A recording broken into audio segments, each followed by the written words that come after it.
we got lots of stuff to talk about, but we should probably touch on this quarantine situation and, maybe go through what life is like in the Bowhay house right now. Well, it's been pretty normal. I've been telling my wife and kids they're on quarantine level expert. They are just chilling at the house. They're being good. I've been still working. I did take this week off and just wrote a bunch of articles and stuff, but I don't know. I don't think a lot of people are taking it serious as they should where I live. So really, which is in Idaho. Yeah, it's in Idaho, and I mean, people are taking it serious. There's definitely not as many people out, but I mean, there's still plenty of people out. So. Yeah.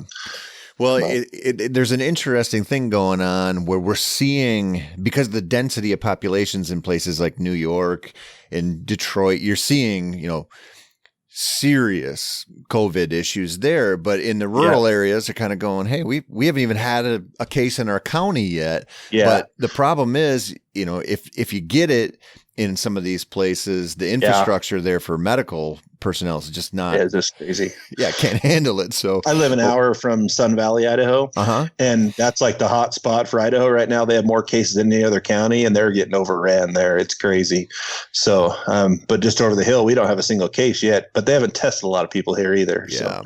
Well, that's one thing you're seeing is a lot more testing going on. So obviously more cases are showing up, but it's a wild one. And, you're seeing, I saw Kansas just made an announcement of some sort about people coming in from various states to turkey hunt, and they're going to have to self-quarantine if they come from a bunch of different states on the list. Yeah. And, Nebraska, they, essentially shut down the non-resident turkey season aside from people who had tags and could still come. But you're seeing some changes out there. And I wonder, Idaho's a great example for this, being such a non-resident destination in the fall. I wonder what we're going to see this fall as far as hunting availability. And I wonder even in state, county to county, what we're going to see.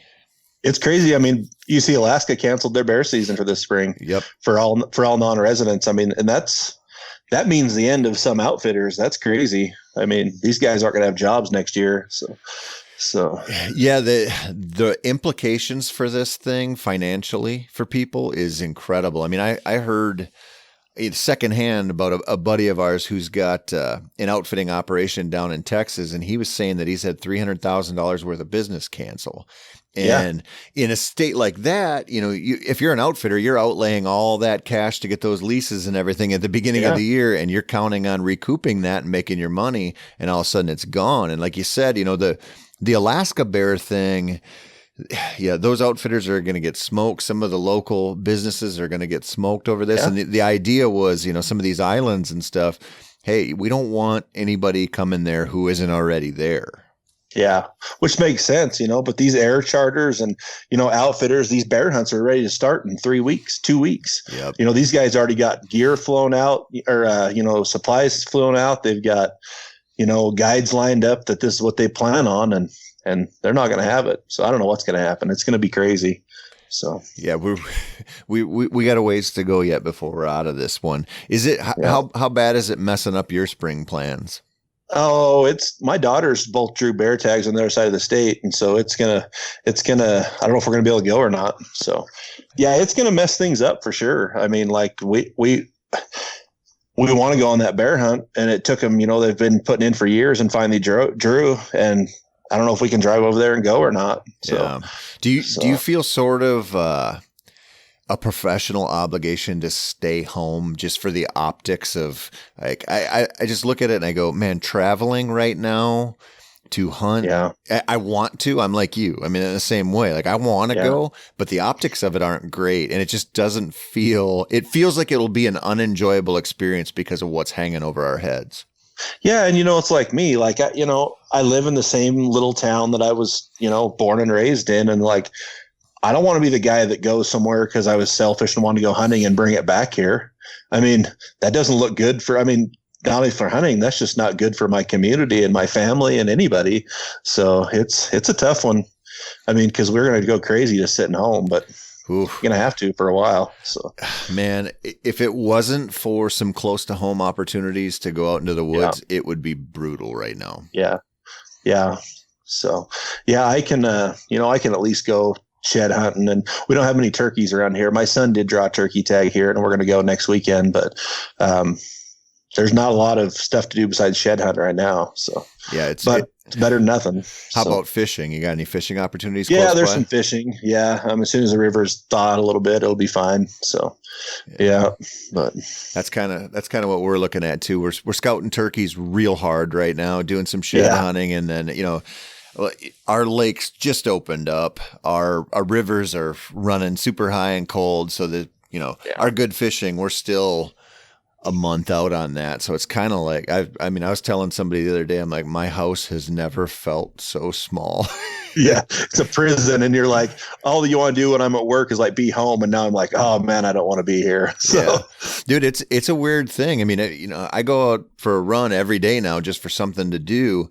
And the amount of people I see out now who are like, they just, people just want to be outside now that they like, it's not an option to go do all the stuff we're used to doing. And people are just starting to appreciate fresh air outside. It's a wild situation.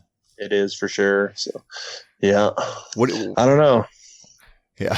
Well, I think I wrote a column about this for Outdoor News this week.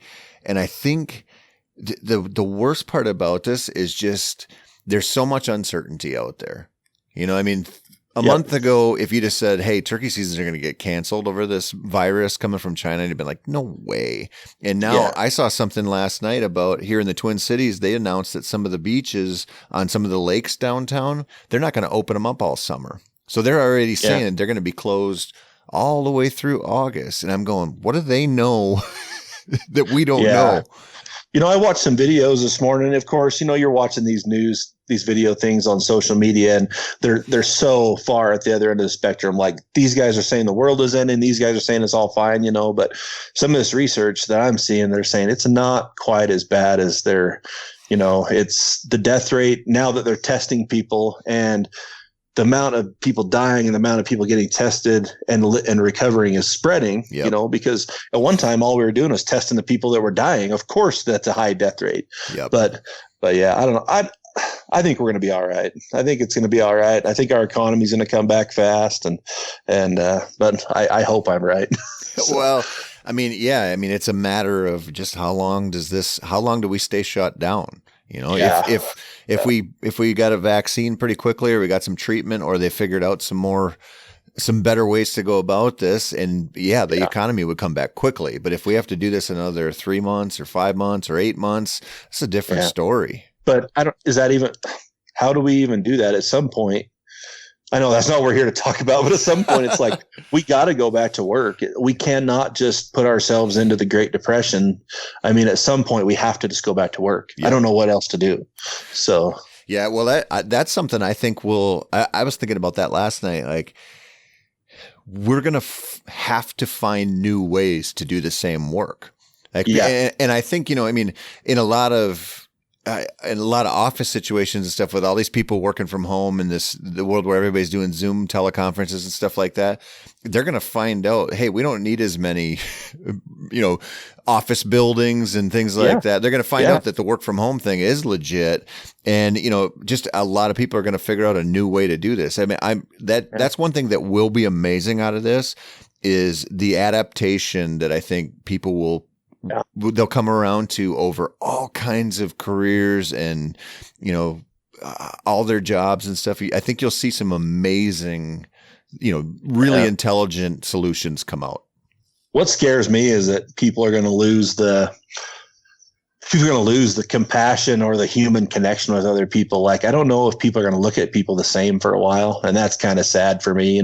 It's like, you go to a rock concert, we're talking about that, and like everybody's just having a good time and hanging out, and and it's like, is that going to come? I think it's going to take a while for that to come back, and that's sad. A lot of this life, that's what it's about, is just making connections with people, even people you don't know sometimes, so I don't know. It's a crazy different time. You see it in the grocery store, even in my little town, people you would normally walk right up to and shake their hand, and you're kind of like, hey,